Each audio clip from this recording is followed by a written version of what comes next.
A pleasant day to all of you guys. Again, nandito na naman tayo ngayon para mag-house feature dito sa napakagandang property inside a beautiful and a peaceful village in Masinag near Marcos Highway, Cainta, Rizal. So, alam ko excited na kayo. Sana samahan nyo kami na mag-house feature sa property na to at libutin yung mga magaganda at mga important na places around the location of the property. But before that, let me introduce myself. Again, this is Leonard, a marketing specialist of EDJ Realty, and you are now watching The Real Estate Writer.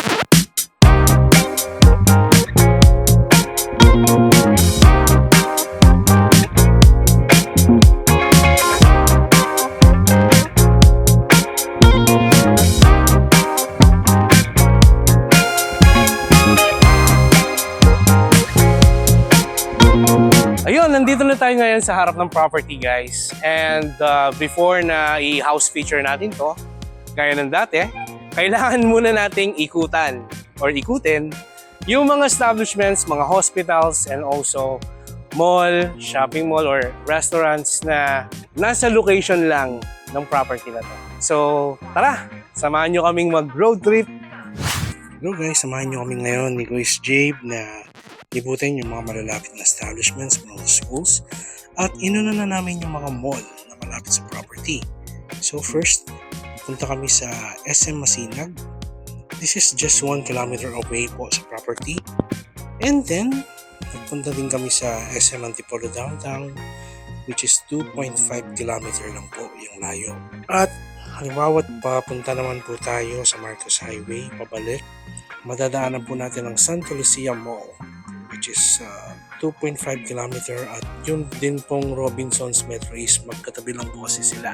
And then Ayala Feliz, 2 kilometers lang po yan, and then followed by SM Marikina, 4.2 kilometer lang po yung layo o yung lapit ng property. And of course, since this is along Marcos Highway, so meron siyang access sa LRT station. So meron tayong malapit na LRT station, Masinag Station, so may Marikina Station din. At syempre, pinaka-importante sa lahat, yung mga hospitals. Inuna namin puntahan yung Corner Medical Center. So this is just 1 kilometer away sa property, and also the Metro Antipolo Hospital. Magkalapit lang po yan, so 800 meters lang po yung lapit ng hospital sa property. Usog pa tayo ng konti, punta tayo sa Salve Regina General Hospital, which is 1.9 kilometer. At kung mahilig naman kayong kumain sa mga fine restaurant o sa mamahaling restaurant, meron pong Aristocrat dito, which is 1.5 kilometer lang po yung lapit sa property. And also the High Rise Grill, which is 1.8 kilometer. Sa school naman po, ang malapit po na school dito is the College of St. Benildo, which is 4.9 kilometer, at meron din pa naman pong mga malalapit na mga schools para po sa mga kids po natin along the property. So yun lang po, babalik na kami for our house review. Thank you so much. Yun, thank you guys sa pagsama sa amin kahit napakainit ng panahon. Of course, we need to show you those important na mga establishments, yung mga hospital. Nakita nyo naman, di ba, kung ilang hospital yon. Siyempre, important yon. If you have some kids or kung may mga kasama kayong mga may, senior citizen, importante yon. And also some restaurants, shopping malls para kay wife, of course. And ngayon, papasukin na natin tong property. Tignan na natin kung gaano kaganda tong property na to. Excited na ba kayo? Kami rin ni Kuya JB, excited na guys. Tara, tara! Alright guys, nandito na tayo ngayon sa loob ng property. And as you can see, this is the garage. So this garage can fit 2 cars. So maluwag siya. So dalawang SUV or even a van, kasyang-kasya dito. From head to ano nga lang. Totoo nga lang yung van. Pero SUV kasyang-kasya dito, and also sedan, dalawa. Maluwag pa. Tingnan nyo naman yung pagka-finish ng roof natin para sa garage. Diba? Naka-drop ulit yung ilaw. Gustong-gusto ko yan pag ganyan. Kasi pag medyo nakalitaw yung mga ilaw, parang na-off ako doon. Tsaka para mas ma-maximize yung height. Kung medyo mataas yung sasakyan nyo, mas maganda na naka-drop yung ilaw. And bago natin pasikin yung property, of course, kailangan muna natin lubutin ulit yung gilid. Ha? Okay, tara! Puntahan natin, guys.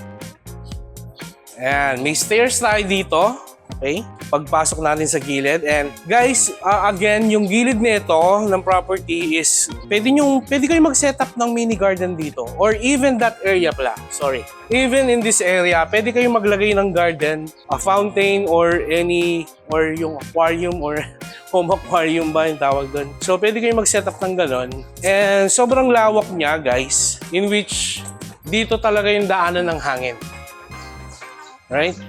And dito sa likod na to, usually pag likod, ang akala natin ay service area, di ba? Pero no, this is not the service area. You can set up this particular part ng property na to or ng lot area nyo into a patio or alanay.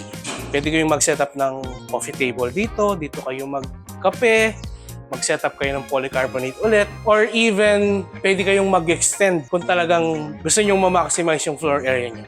Mag-extend kayo, extend nyo hanggang dito. Or mag-extend kayo pa ganon. From here to here. Pwedeng-pwede guys. Naka-design to for that specific plan. So, doon naman tayo babalik tayo doon sa gilid. Papakita namin sa inyo kung nasaan yung service area ng property na to. Tara guys! Alright guys, pupunta na tayo ngayon sa service area ng property na to. So ako nung una nagtaka, sabi ko dapat dun sa likod. Ito pala yung service area dito, itong gate na to. Yan, pasukin natin. Yan guys. This is your service area in which, dito sa area na to, makikita nyo yung main breaker. Yung breaker ninyo. Di ba? Yan, sala na natin. And then, dito yung provision for your washing machine. Kasi meron siyang electrical socket dito and also water socket, yung faucet. And then, pwede nyong irekta dito yung hose nung washing machine. Para dyan na yung tubig, di ba? And ito yung dirty kitchen ninyo. Alright? Covered na siya. Hindi siya yung tulad na dirty kitchen na walang roof. So, may roof na siya and naka-drop din yung ilaw. Okay, tara, pasukin na natin yung property, guys. And guys, andito na tayo ngayon sa harap ng property, yung door. So, as you can see, yung door natin is hindi siya yung typical na door na maliit lang. So, malaki yung door natin, guys. Diba? Abot siya hanggang roof. And this is a wood finish door. So, I like it. Talagang sturdy. And pasukin na natin yung property. Tara. And this is your small living area. Kasi, hindi ko masabi kung small. Pero, yung space niya kasi is dito yung kitchen ninyo. Yan, dito yung papakita ni Quiz Jay. Dito yung clean kitchen na masasabi natin. And this property, yung loob ng property, included na tong exhaust. And this is a filtered type of exhaust. So, wala siyang labasan ng hangin. Filtered type siya. So, ibig sabihin, kapag nagluluto kayo dito, nafi-filter yung usok. Ina-absorb niya yung usok. And then, pag lilinisan nyo to, tatanggalin nyo lang yung may part dito na tatanggalin nyo. Ayan. Ito guys, di ba? Lilinisin nyo lang yan. Okay. And dito yung sink ninyo, kitchen sink. And nung una napansin ko yung mga cabinets, sakala ko hindi pa tapos yung mga cabinets. And then, ang sabi ni owner sa akin, sabi ko, sir, parang walang handle yung mga cabinet ko. Sabi niya sa akin, push type kasi yan. Push type cabinet. So, dito sa part na to, push type hydraulic naman siya. Okay, nakita niyo yan. Diba? Lahat yan push type of cabinet, kitchen cabinet. Even here, yan. Dito yung mga utensils and cans, di ba? And push type pala, sorry. And even here, push type yan, di ba? Di ba? Ito yung mga utensils nyo rin. And then here din, di ba? Paano ba ito? Ay, hindi pala push type to. Pull type lang siya. And then, dito yung mga plates natin ilalagay. Halos lahat. Okay, ito pa pala. May cabinet pa pala dito.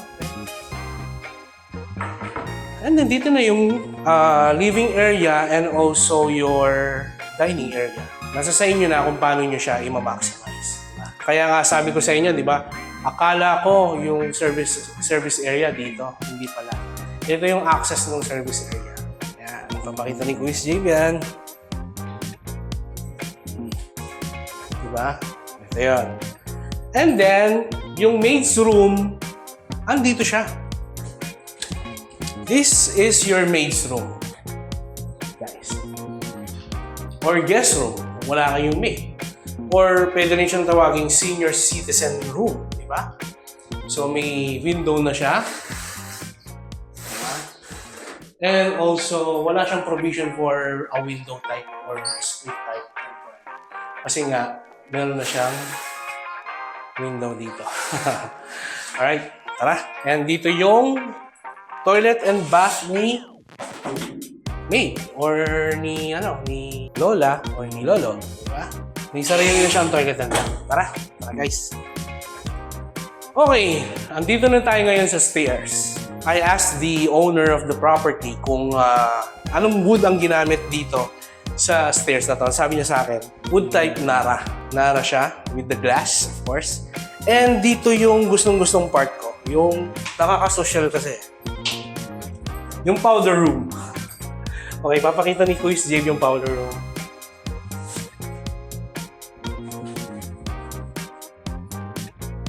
Yan. Okay guys, tara. Akyatin na natin yung paborito kong part, yung second floor, yung mga bedrooms. Tara, samahan niyo ako. Maganda, no? Maganda yung minakasimize nila yung space. And guys, wait lang bago tayo umakyat. Usually, mga property na tinitingnan kasi namin, kapag stairs, made of glass lang to lahat. Pero dito, ang ginawa ni architect or ni owner, nilagyan niya ng window para may access pa rin yung hangin. Ang galing, di ba? Hindi magiging parang kulob yung bahay. So, tara. Alright guys, kung nabiting kayo sa living room kanina, this will be your living room sa second floor. Napakalaki. Family area or living area. Pwede kayong mag-setup ng TV dito or dito. Then sofa. Ganda, malawak. Diba? And may access siya ng mga windows para yung fresh air makapasok. Alright? So, ang papasukin natin ngayon guys ay yun munang first bedroom. Yung first bedroom guys. First bedroom, it has two windows na okay, buksan natin. May access kayo na yan, ng view na yan at ng hangin, di ba? Dito rin sa kabila. May natural light. Hindi nyo na kailangan mag-aksaya ng kuryente. At may provision siya for a 1 horsepower or 1.5 horsepower of AC window type. Spacious. You can fit a queen size bed here.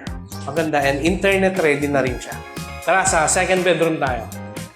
The second bedroom is a very spacious bedroom. So, parang hindi naman siya twice, di ba? 1.5 siguro. and a half bigger other than the first bedroom. Meron lang siyang one window para may daanan yung hangin. And regarding with the natural light, talagang banggang-bangga yung dito. Yung ilaw, yung natural light. Makakatipid tayo sa kuryente. And meron na rin siyang provision ng window type aircon. Also the socket. Kasya dito 1.5 or 1 horsepower. Okay? So tara. Sara muna natin to. Punta na tayo sa common bathroom or toilet and bath ng second floor. So, papasukin ni Kuya Jave yan. Papakita sa inyo. Sobrang spacious ng common bathroom nila. Right? Ang galing. Gusto ko to. Gusto ko tong part na to. Ito na guys. Meron na tayong access ngayon or papasok na tayo sa master's bedroom. Master's bedroom, wala tayong veranda dito, pero bumawi sila sa toilet and bath. Guys, this is a very spacious walk-in closet. Di ba? Walk-in closet. And then yung closet pa ang nagustuhan ko dito is, di ba? Napaka spacious and napakalaki ng mga cabinets. Di ba? Kaya napaka-spacious nung toilet and bath nila and the walk-in closet. As you can see, diba? Nakita nyo naman, sobrang ganda din ng mga cabinets na ginamit nila. And mirror type pa. Diba? Pag magbibihis kayo, makikita yung outfit nyo kung okay. Outfit check. Diba? Both, meron silang cabinet or closet. Yan. And dito, guys, ang laki na ito. Pwede kayong maglagay ng another mirror dito. And pwede kayong maglagay ng glass. Diba? At ang ganda ng built-in shower nila. And also the faucet din. Magandang brand to. May bidet, importante. Diba? Maganda sobra. Okay na to for a family of 6 or a family, even a family of 7, I guess.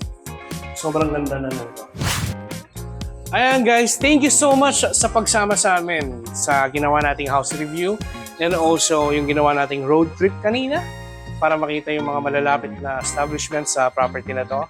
And kung first time mong nanonood ngayon sa channel namin, please click on subscribe button and also the notification bell para updated kayo sa mga video namin, sa mga property, sa mga magagandang properties pa na i-upload pa namin. At kung interested kayo na i-avail or mag-set up ng appointment about the property viewing, don't hesitate to contact our Viber number and also our email na ilalagay namin sa description. And also, si Quiz Jabe na lang ang bahala na maglalagay sa screen natin. The price, pag-usapan muna natin yung price. Ang price ng property na to ay, ang asking ni seller is 14.9 million. And that is still negotiable, of course. And regarding sa specification ng property, this property has a lot area of 151 square meter and a floor area of 200 square meter, more or less. And this property has a total of 4 bedrooms, isa sa baba and 3 sa taas with master's bedroom. The master's bedroom has its own elegant toilet and bath na sobrang na-amaze ako doon. Yung second floor din, meron siyang living area. Meron siyang space for the living area. Yung each bedroom, bedroom 1 and bedroom 2 has a provision for AC. And it has a common toilet and bath. Meron siyang space sa likod in which you can convert that into a lanai or a patio. Itong gilid na to, pwede kayong mag-convert ng garden. Again, if you want to view this property, you can call us at our number 0956-5782-506. On our Facebook page, pwede nyo kaming i-message doon and also in our TikTok and Instagram. Paki-follow na rin po, guys. And again, thank you so much sa pagsama sa amin hanggang sa mga susunod na house features, house review. This is Leonard, the marketing specialist of EDJ Realty, and you are now watching The Real Estate Bite.